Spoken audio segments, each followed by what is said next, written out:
Hello and welcome to the channel. In case you missed it last week, I'm doing a really big remix competition and mixing competition with Produce Like a Pro and the Workday release. There's over £6,000 of prizes to be won, including the speakers I'm using right now, loads of headphones, audio interfaces, microphones, software bundles, and the 3 winners will also be released on an official winners EP on Spotify. Last week, we gave away the raw vocal and raw guitar on Produce Like a Pro, and this week I'm going to be giving you away all of the stems that I've been working on since then. In this video, I'm going to show you these new stems and also break down some of my production, arrangement, recording, sort of some of the ups and downs of the whole process, because as you know, the song isn't even finished yet, and I'm producing this alongside all of you in the audience as well. All of the information about how to enter is in the description of this video, and it's also over on Produce Like a Pro. But for now, let's just get right into this video and take a look at this production. Okay, so first things first, if you haven't signed up, just follow the link in the description. It will take you to Produce Like a Pro. From there, click on the link, it will take you to Rate My Mix. Rate My Mix is where we're going to be hosting this, and it's going to be a platform where we're going to be doing, several remix competitions a year, hopefully monthly if we can. Download the pack, and in the pack, it will be stems from week 2. So you got to unzip that folder if it's zipped. And there's 1 to 15 stems in here. I'll explain what they are. So you can just select all of these and drag them into whatever DAW you're working in. Studio One, FL Studio, Reaper, Cubase. It's all going to work the same. They'll just pull in just like this.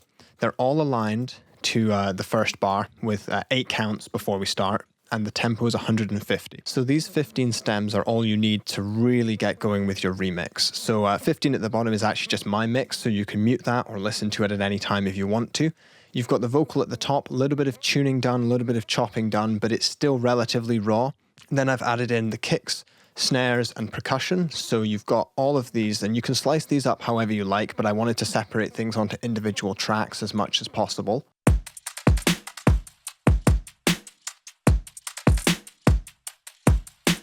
Add to that in the chorus, you've got my bass.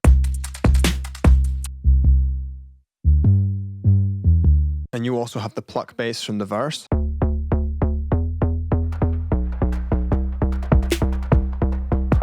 The guitar is pretty much the same as it was with the original stems you got, but I have re-recorded this section in the chorus that sounds like this. Said goodbye. That's when the fire died. And after all,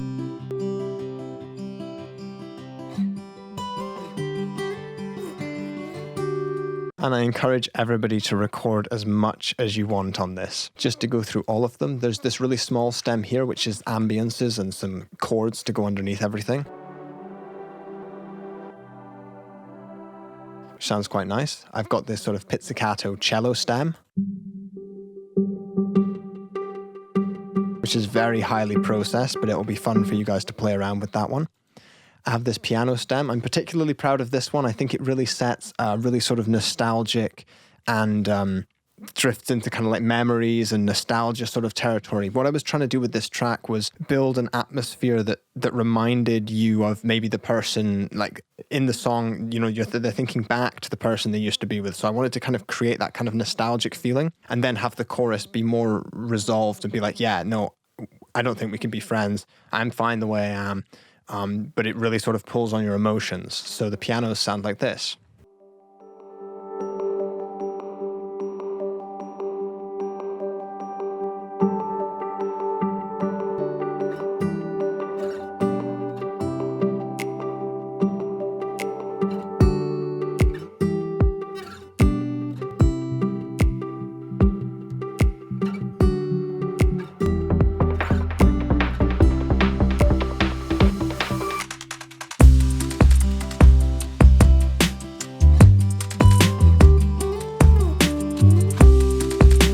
And my full mix just underneath.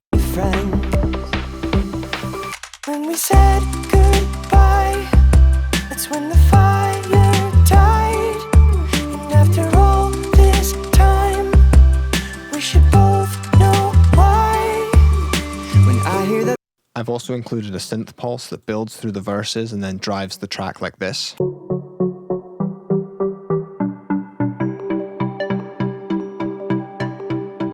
And on top of all of that, I've also added all the transitions and risers and fallers and effects in the track as well. So you get all of that sort of stuff. But now I'm going to open up the project where I actually built all of this, and we can take a look at some of the processing. This is the project that I used to actually create the song. So this has like the MIDI and all the audio tracks and all the automation and whatnots. And the first thing is that I've tried to be kind of organized. So on the mixer, everything, is named, colored, labeled, the same on the playlist. Now I've consolidated it down to those 12, 13 stems for you to use. But let's just break down what actually happened. So the first thing I did was I'm just going to mute everything and play this mix at the top so that my computer survives this. But I've changed the structure a little bit. So we start with the verse just like this. It goes verse, pre-chorus, chorus, and then into the second verse, I cut the end off the chorus. So I'll just give you a few examples of what this sounds like. It's been a year, still it's not clear if we can ever be friends. When I don't think we can be friends. When we said goodbye, that's when the fire died. And after all this time, we should both know why. When I hear that song and the beat comes along, I always see you dancing. So that was the first structural change. I took out the end of the chorus where he sings, "I don't think we can be friends." I want to use that later. Then the verse carries on as usual, pre-chorus, and then we get the regular chorus. However, the second chorus finishes with the "I don't think we can be friends." I don't think we can be, I don't think we can.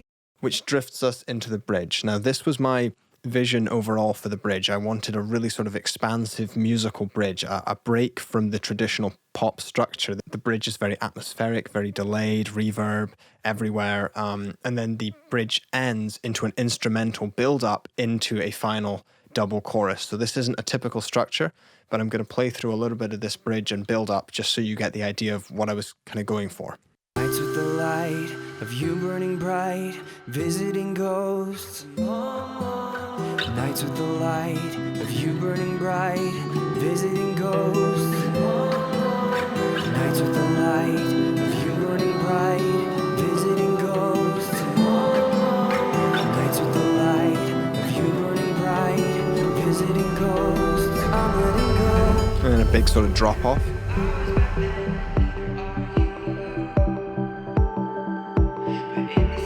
And then slowly elements start getting added back in just so you can really feel the whole production building on over it.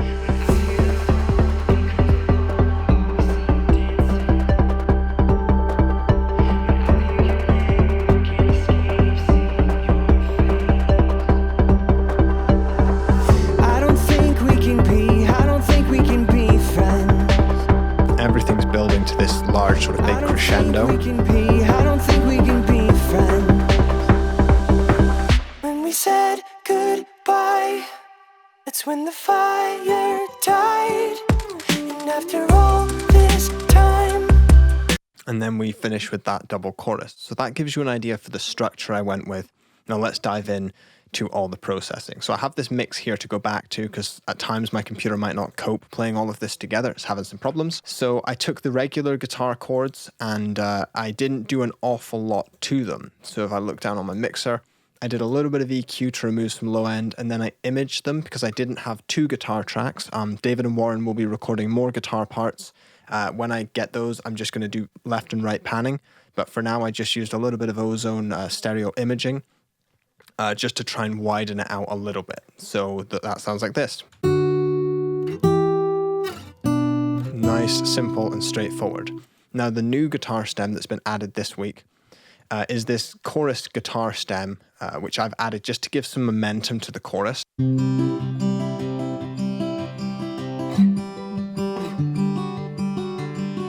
So you can download that, but it's not perfect. I kind of struggled to record it. I had to slow the track down, practice it, and then get it up to 150 because I'm not like super skilled on those kind of arpeggios. And then I added this little lick over the top.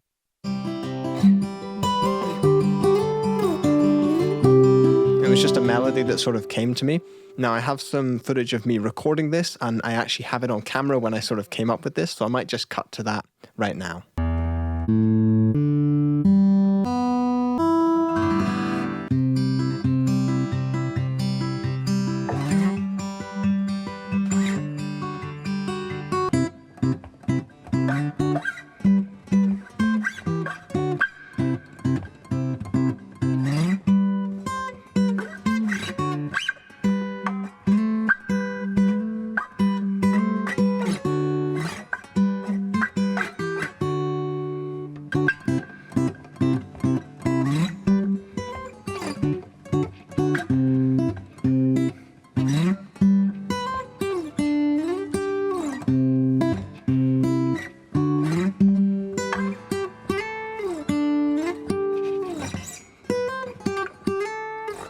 Unfortunately, I felt that this guitar was too twinkly and bright, partly because it's a Taylor. It's a wonderful guitar, maybe not the best one for this recording, and I didn't have the Lewitt mic yet. I think it's still in the post, the sponsor.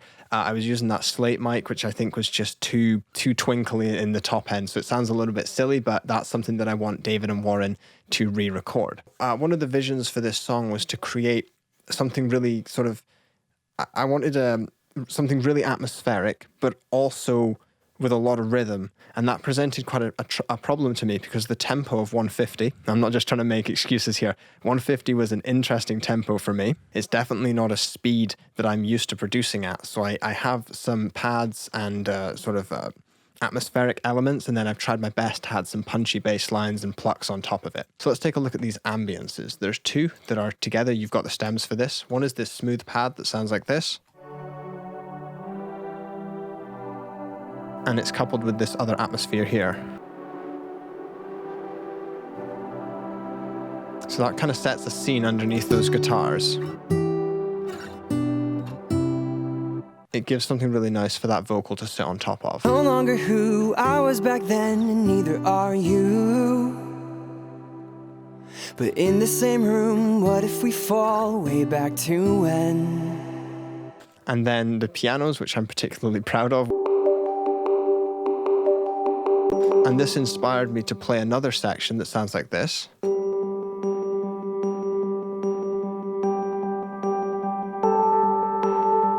And together.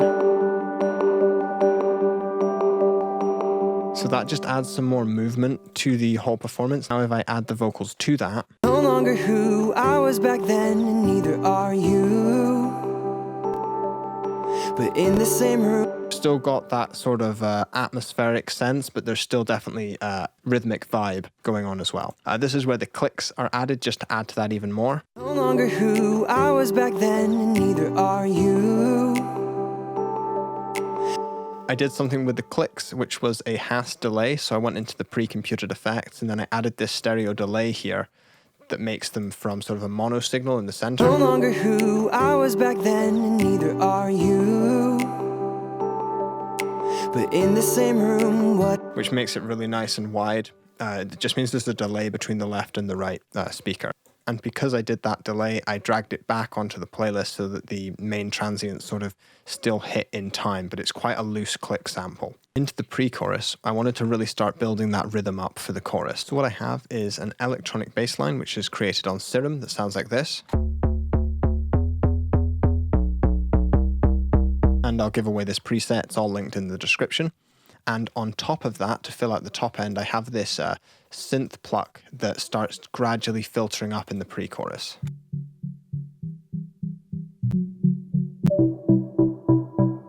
And then this makes a comeback in the second verse.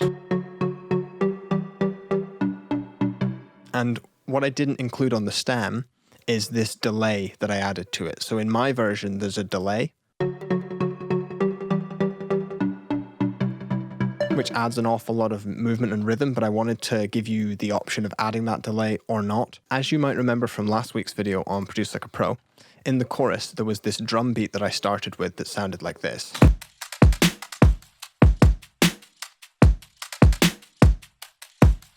And that was the drum beat that David sort of wrote the whole chorus around. So originally the chorus was just this. When we said goodbye, that's when the fire died. And now I had to sort of add something to it to make it a little bit more full. I waited a while before recording that guitar, and I went in and did various different iterations of the bass line. And the one I've got right now sounds like this. When we said goodbye,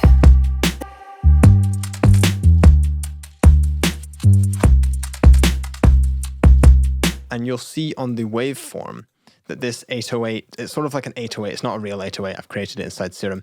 It's got quite a gentle attack, which sort of acts in a way to sidechain it with the kick. So the kick gets a chance to just punch through, and then the 808 provides all of the sustain. So if I take the 808 off, the kick is really just quite punchy and small.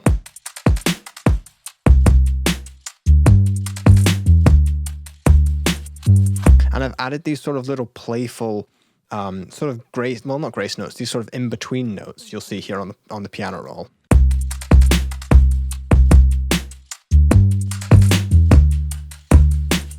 Just to sort of play with the audio a bit. I don't know if they sound a little bit too major, a little bit too happy, but I felt that they added an awful lot of bounce to the track. So now add the guitar to that, and everything really starts sort of moving in a really nice way. That little melody.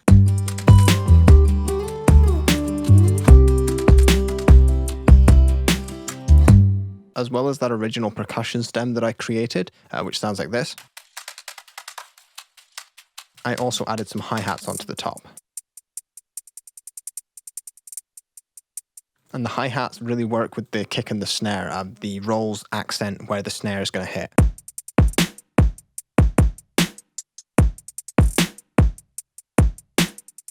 So they kind of make sense, but they're really sort of loose stereo all over the place.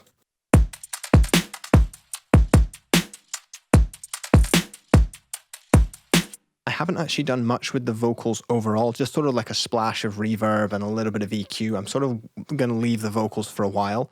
But one thing I did, which was very sort of a big style choice in the chorus, was that because I only had that one vocal stem, where really I'd love to have, 4 or 5 to stack, I decided to build a vocal vocode, which when added to the chorus vocals sounds like this. when we said goodbye, that's when the fire died. After all this time. So what I've done is used Fruity Vocodecs. I'll probably make a tutorial all about this. Basically, I've sent a synth playing the chords into this, and I've sent the vocal into this, and I'm just sort of messing around until I get the sort of sound that I want. I'll play with a few settings here.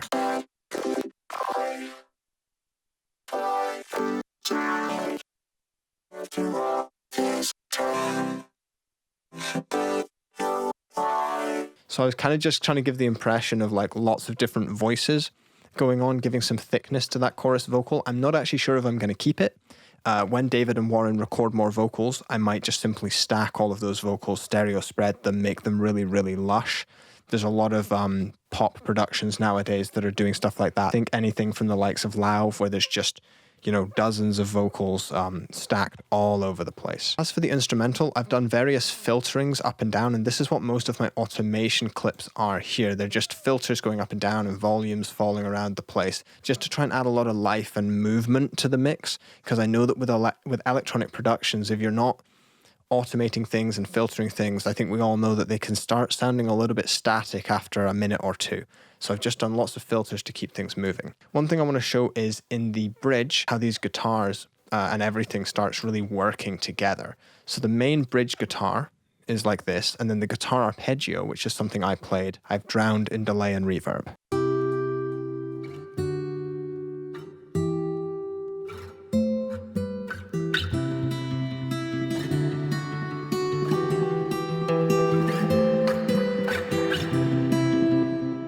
So let's go through these layers. First thing is TR5. Now I played this, but I was too close to the microphone, and I'm kind of a little bit out of time, a little bit boomy, and it sounds like this on its own, So you can hear all of that low end. So I've just cut it away into a load of reverb.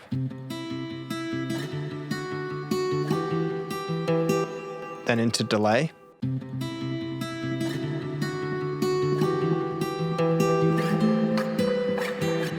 and my timing really isn't perfect here. I remember on the day, it was a big challenge for me when I recorded this, because David did the main guitar. He's incredibly talented, and we all know that Warren is like a guitar god, and I'm not.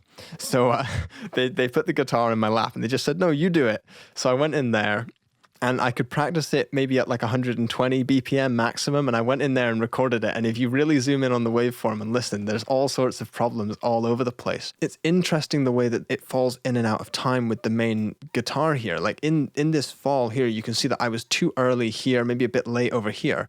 And the two kind of mesh together in this really organic way. It makes them move a lot if you hear it.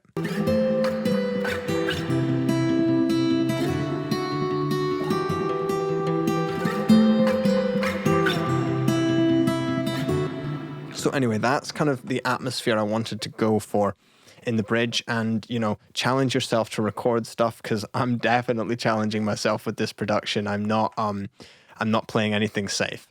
So in the bridge, I have this sort of star ping, which is included in the description, which really sets the scene.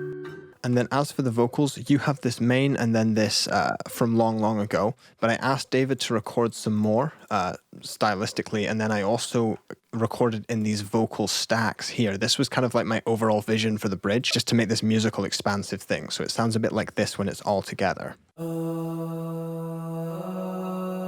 Visiting ghosts and long nights with the light of you burn. I was kind of wanting to build that kind of thing underneath it. So if I play just the mix at the top. Nights with the light of you burning bright. Visiting ghosts and long nights with the light of you burning bright. Visiting ghosts, I'm letting go.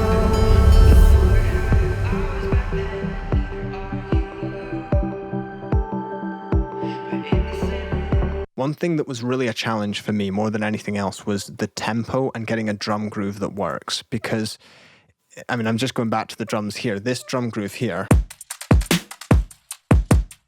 is not something I'd be, you know, typical to. It's almost like a trap drum groove. But if I were to make these, you know, sort of like a 4 on the floor pattern, it's just too quick for that kind of pattern, in my opinion, unless you slowed the song down to like 126, you know, made it like more dance. But that kind of drum programming is presenting a problem for me, and it's something that might change as this mix evolves. When it comes to the samples, I've usually layered a couple. So I have a low end kick and a high end kick, as you might know. I have a couple of different snare samples. I think, you know, the snare is like the bane of the existence of every producer. So I definitely struggled with the snare in this track, as with every other track. If there's any questions or queries, just leave them in the comment section down below.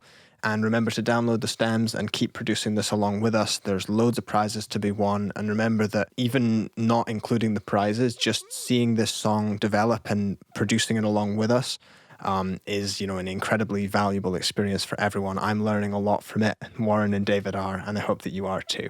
Anyway, thank you very much for watching. I hope you have a great week, and I'll see you in the next video. Bye for now.